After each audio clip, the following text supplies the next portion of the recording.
네, 안녕하세요. 예스맨입니다. 여러분들의 구독과 좋아요로 이 채널이 유지되고 있습니다.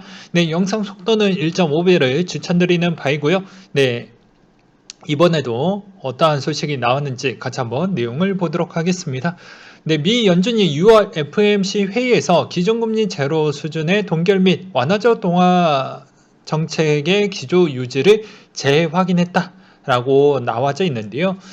연준은 만장일치로 기준금리를 제로 수준으로 유지할 것이며 초과 지급금리 이 부분이 상당히 중요합니다. 이것을 인상을 하겠다. 0.1에서 0.15 정도. 그리고 역 레포 금리 또한 기존보다 인상을 하겠다. 0에서 0.05% 정도 인상을 하겠다. 자산 매입 프로그램도 현 수준으로 유지를 하겠다. 21년도 미국의 GDP 성장률 전망치를 상향 조정을 했는데 대략 7% 정도를 보고 있고요. PCE 인플레이션 예상치 또한 3.4%, 22년도에는 2% 정도가 되지 않을까라고 보고 있는 실정입니다. 금리 전망치의 점도표에서 금리 인상 예상위원은 22년에 대략적으로 보게 되면 7명, 그리고 23년도 때 13명으로 증가를 했고요. 이에 따라 23년도 때가 좀 더 금리 상승 또는 인상을 하겠다라는 이야기가 더 높아지고 있는 실정인 것이죠.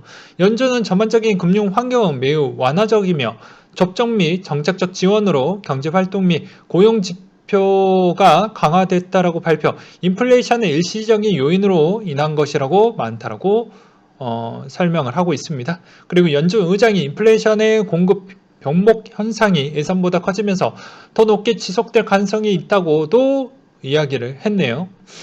중국이 5월 산업 생산 예상치를 상회한 결과치를 냈고요. 국가통계국에 따르면 글로벌 경제 회복 및 이번 질병 통제와 불확실성이 상저하한다라고 분석을 내놓기도 했습니다. 네, 피치가 미 연준의 올해 연말까지 테이퍼링에 나서지 않고 기준금리의 23년 말까지 인상할 것으로 전망을 내놓음으로써 약간 시장 달래기인 것처럼 보여진다라고도 보고 있네요. 그리고 달러 인덱스 추이가 91.39를 기록을 했는데요. FOMC 회의 결과가 매파적이라고 인식이 되며 금리 인상 가능성에 대한 기대감이 부각된 것이 상승 요인으로 작용을 했다라고 합니다. 유가 추이는 71달러 선으로 마감을 했는데요. 미국의 정유 설비 가동률이 상승을 했고 원유 재고가 4주 연속 감소했다라는 소식으로 인해서 그 영향을 받았다라고 합니다. 이번에 FOMC에 대한 내용이 상당히 중요합니다.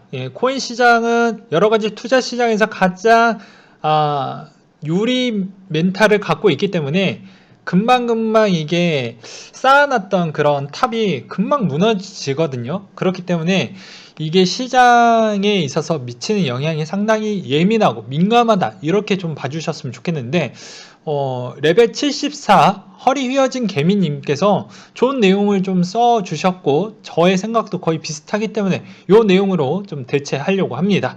자, 연준의 의도가 밝혀졌다라고 해가지고 올려놓았던 내용인데요. 여기에서 뭐 쭉쭉쭉 아까 앞부분에서는 다 내용을 설명을 드렸기 때문에 이 부분은 패스를 하겠고 중요한 부분만 설명을 하고 넘어가도록 하겠습니다. 자, 파월이 초과 지준금리 IOER의 인상, 이게 이제 은행과 은행의 지급준비금을 초과해서 예금할 시 금리를 0.1에서 0.15로 인상해 주문 부분이다. 그러니까 시중은행이 중앙은행에게 지급준비금 BIS 부분을 좀 더 여기다가 축적을 해놔라. 그러면 시장의 유동성 자체가 줄겠죠. 그래서 요 부분이 인상을 했으니 약간 위축에 이제 시그널을 주는 거 아니냐라고 생각을 하고 계시는 분들이 꽤 있고요. 그리고 역 레포 부분 또한 중앙은행이 비은행권의 금융사들에게 대상으로 유동성 회수를 목표로 환배 조건부 채권을 매도 시 적용금리를 현재 0에서 0.05로 인상을 해줌으로써 이제 두 가지 처방 자체가 테이퍼링의 존초적 역할을 해주고 있다. 그렇기 때문에 역시 지금의 형태가 어떻게 보면 인플레를 조금이라도 억제하기 위한 한 가지 카드로 먼저 좀 꺼낸 것 같다 라고 이야기를 하고 있습니다. 그래서 테이퍼링에 대한 속도를 좀 늦추면서 이런 부가적인 것을 좀 하면서 시장을 조금이라도 인플레를 달래면서 하려고 하는데 얼마까지 달래질지는 좀 봐야 되겠죠.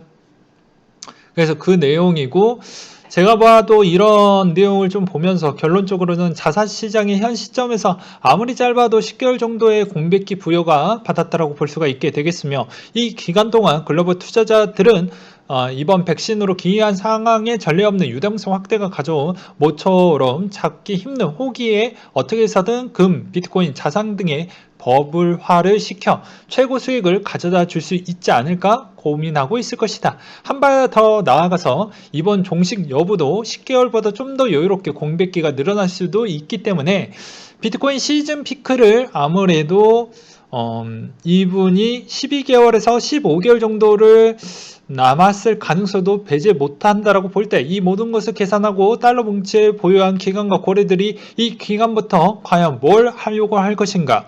지금부터 시즌을 끝내고 2023년도, 2024년도 금리를 오른 만큼 오른 뒤에 25년도 하반기에 가서 새로운 시즌을 시작을 할 것인가. 그러기에 너무 긴 시간이 남았다. 과연 어떻게 하면 최대한 수익을 낼 수가 있을까? 만약 당신이 돈줄을 쥔 세력이라면 테이퍼링 금리 인상 직전에 주어진 이 기간 동안 뭘 해야 할까? 곰곰이 한번 생각을 해봤으면 좋겠다. 그래서 엉아는 올해 9월까지의 그래프를 보여주는 노란색 선 비트코인의 서서히 방향을 잡게 될 것이고, 연말까지는 최소한 비트를 10만에서 15만에 향한 시즌2의 피크를 향해 최후의 불꽃을 태울 것으로 예상을 하고 있다라고 하는데, 저도 일부분 이 내용에 좀 동의를 하고 있습니다. 하반기는 쉽지 않은 장이지만 저는 좀 더 긍정적으로 봤어요.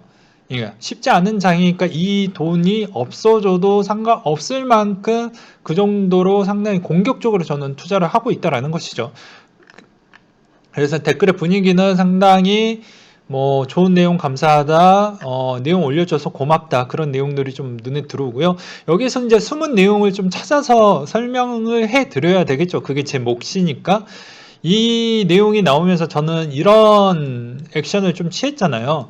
그러면서 느낀 점은 무엇이냐면, 말 그대로 이 카드를 꺼냈으니까 이 카드를 빨리 쓰고 난 뒤에 그 다음 조치가 테이퍼링으로 바로 갈 것이냐, 전 그렇게 보지 않습니다. 여러분도 아시잖아요.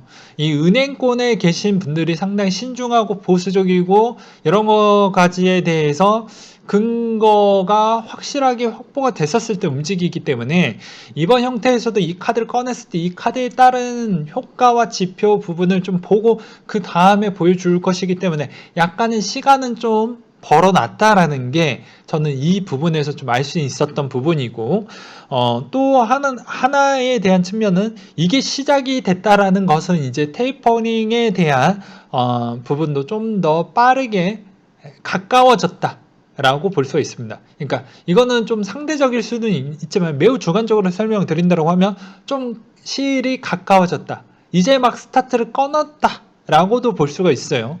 그렇기 때문에 이것으로 달래지지 않으면 또 하나의 세컨더리의 또 약간의 시장 달래기, 그러니까 인플레를 달래기 위한 카드를 하나를 조금 더 꺼낼 확률이 높고, 그 다음에 이제 3단계 때부터 테이퍼링을 꺼내게 될 것 같아요.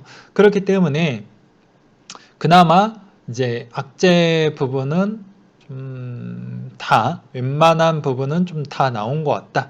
그래도 혹시 모르니 8월 달까지는 해당에 있는 잭슨홀 미팅에서 어떤 내용이 나오는지 거기가 좀 더 구체적으로 나오니까 그거를 한 번 더 두드리고 체크하고 보자. 그래서 코인 쪽 관점으로는 일단은 악재 부분에 있어서 대략적인 틀이 나왔기 때문에 요 카드를 먼저 썼으니 요 카드에 대한 몇 개월 부분을 일단은 안정적으로 좀 볼 수가 있겠다. 그래서 올해는 아무리 무언가가 나온다고 해도 8월달의 변수를 제외하고 본다고 하면 일단은 그러하다라고 저는 정리를 해드리고 싶고요.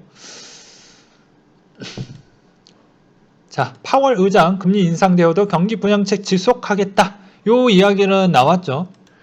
이 내용을 자꾸 보여드리는 이유는 여러분들이 생각하는 테이퍼링을 한다라고 해서 바로 유동성 공급을 줄이는 건 아니에요. 하게 되면 시장에서 이때까지 계속 이렇게 당근을 계속 줘왔는데 당근을 한 방에 뺏는다라고 하면 사람들이 너 장난치니?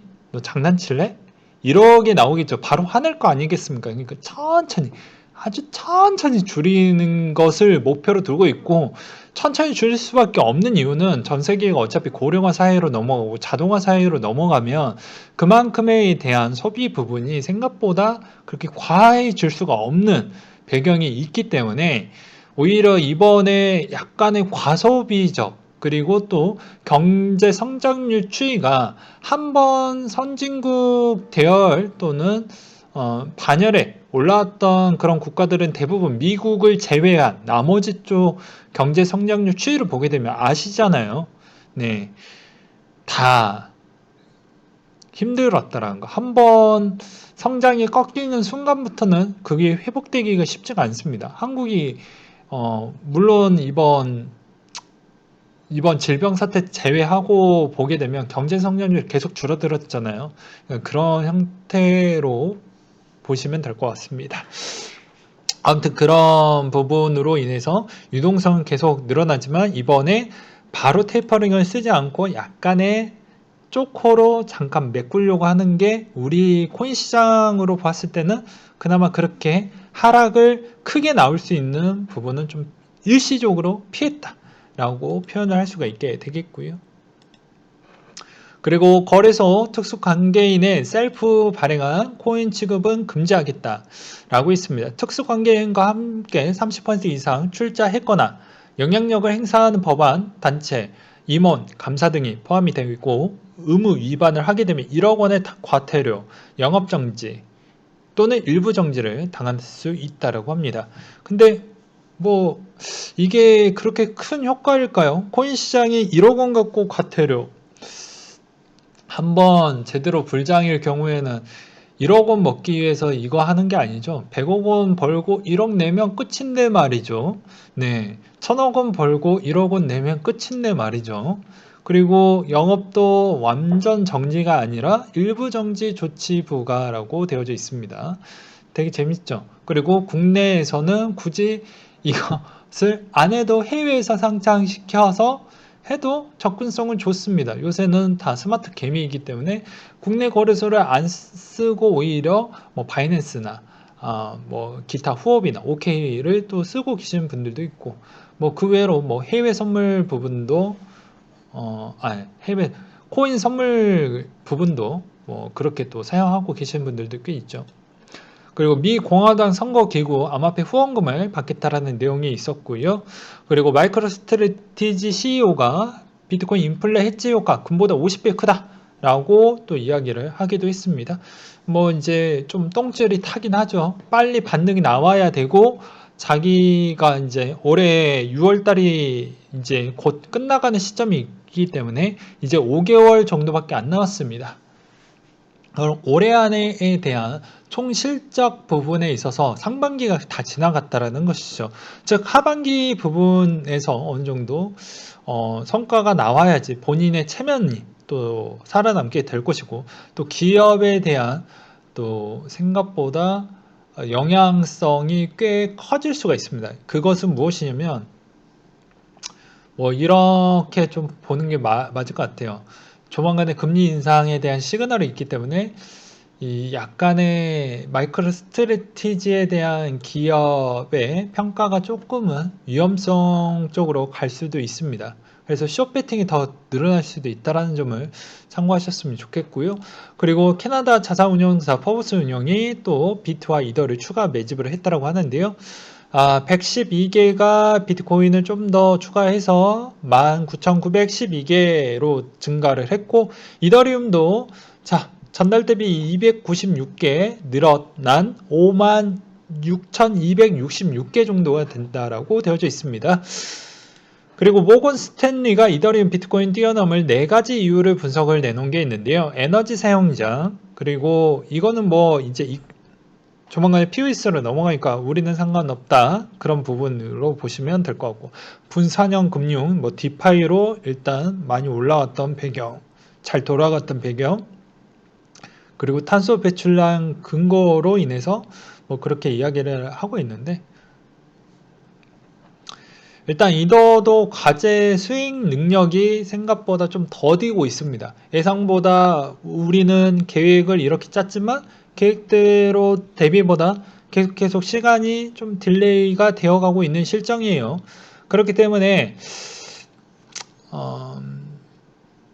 과연 느리게 프로젝트를 하고 있는 에이다가 더 나을 것인지, 아니면 이미 속도에서 여기에서 계속 리비전을 하면서 이더리움 형태가 그런 형태인 거죠. 리비전 하면서 그렇게 계속 개선해 나가면서 하는 게 좀 더 빠를 것인지, 좀 시간이 어차피 결과론적으로 좀 보여줄 것 같긴 합니다.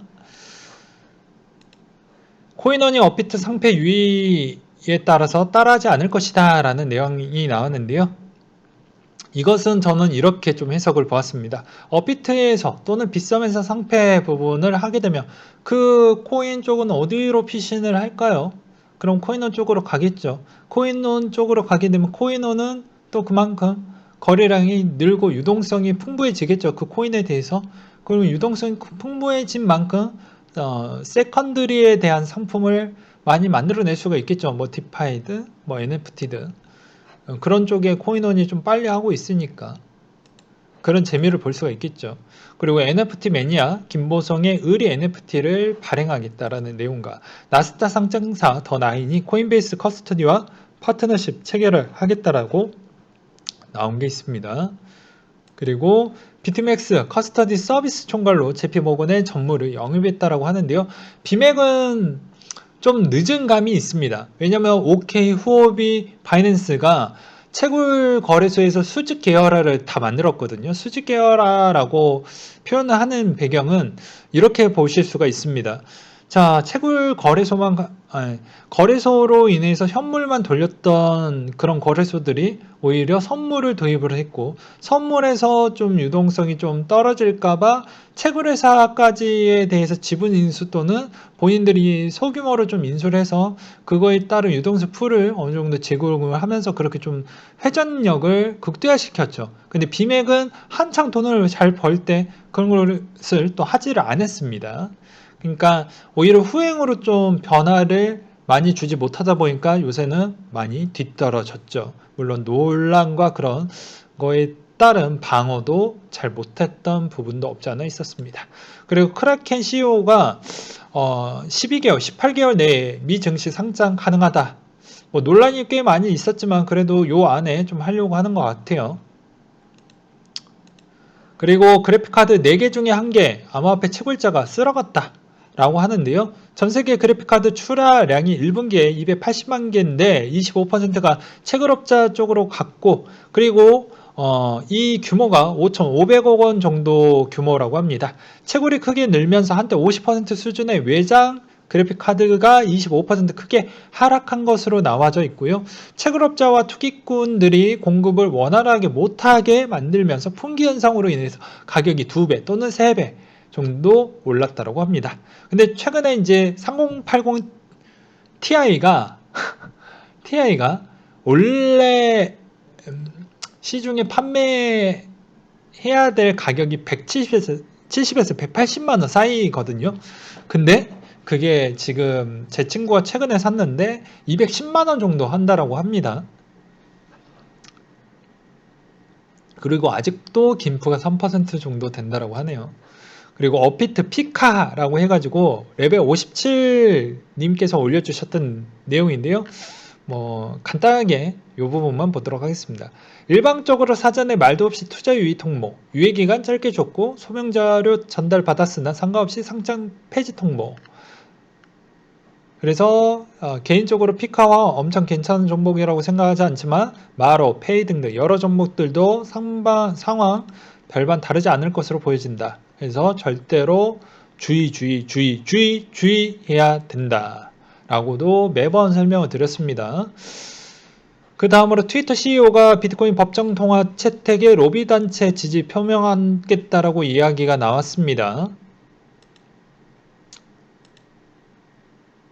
네, 오늘 내용은 한 요 정도가 되겠고요. 또 선물 만기 시즌이 6월 달에 이제 중순에 달려가고 있으니 미리 또 알려드려야 되겠죠.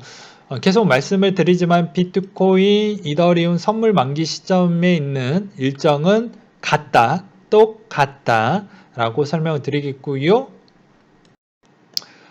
이번에도 말일날 있다라는 점, 그리고 마이크로 비트코인에 대한 선물도 같이 있다라는 것도 참고하셨으면 좋겠습니다. 네. 쉽지 않네요.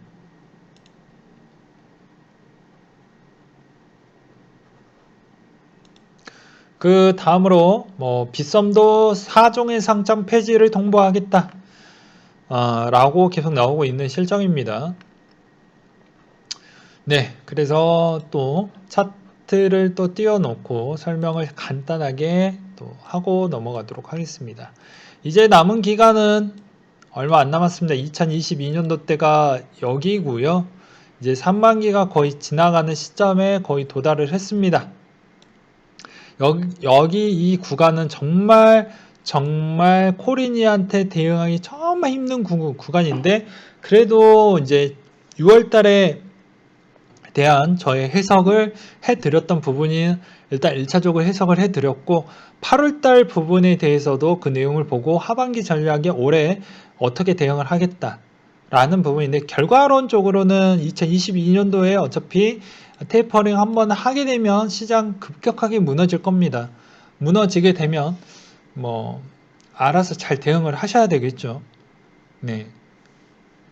시장이 무너질 때 부분에 대해서는 내년에 테이퍼링 하고 나서에 대한 대응 방법을 알려드리도록 하겠고요. 올해의 부분에 있었을 때는 웬만하면 이제 8월달 정도가 지나게 되면 웬만한 악재는 거의 다 나왔다. 왜 그렇게 볼 수가 있냐? 어차피 9월달까지에 따른 특근법 관련해서 어차피 작은 스탁 관리법이 있기 때문에 해당의 9월, 10월달 정도 선이면 거의 다 당일날 또 악재가 좀 나오긴 하겠지만 거의 선행으로 6월, 7월, 8월달에 다 재정비하고 관리하고 감독하고 강화하고 라이선스 줄에 박탈할 애 이런 게 다 정리가 다 되거든요. 한국뿐만 아니라 나머지 부분도 다 공통된 상황입니다. 비슷한 시점이기 때문이죠. 그러면 대부분 이 시점에 가장 힘들고 어렵고 그럴 겁니다. 그렇기 때문에 그런 거를 좀 알고 계셨으면 좋겠고, 물론 이제 그 해당에 있는 이 하반기가 되게 짧은데 이 짧은 기간 동안 먹을 게 꽤 많을 것이냐 적을 것이냐 자꾸 헷갈리시는 분들이 있을 겁니다. 분명히 이제 올해 마무리가 되는 시점이 되게 되면 더욱더 좀 조급해지겠죠. 근데 요 코인 시장을 오랫동안 지켜보았던 분들은 아마 아실 겁니다. 이 짧은 한 달 시간에도 이만큼 많이 올랐다라는 거, 이것을 좀 보셨으면 좋겠어요. 네. 그러니까 하반기에는 어렵지만 본인의 판단과 결정이 명확하게 전략적으로 잘 땅이 잘 다져지듯이 잘 다져졌다라고 하면 그대로 그냥 밀고 나가시고, 실패했으면 실패 비용을 어떻게 2022년도 때 잘 추가적으로 방어를 할 수 있는 그런 전략을 잘 세워서 또 방어를 하면서 또 대응을 해야 되겠죠. 그래서 항상 두 가지 카드 다 대응을 해야 된다는 점을 다시 한번 말씀을 드리면서 마무리를 지어보도록 하겠습니다.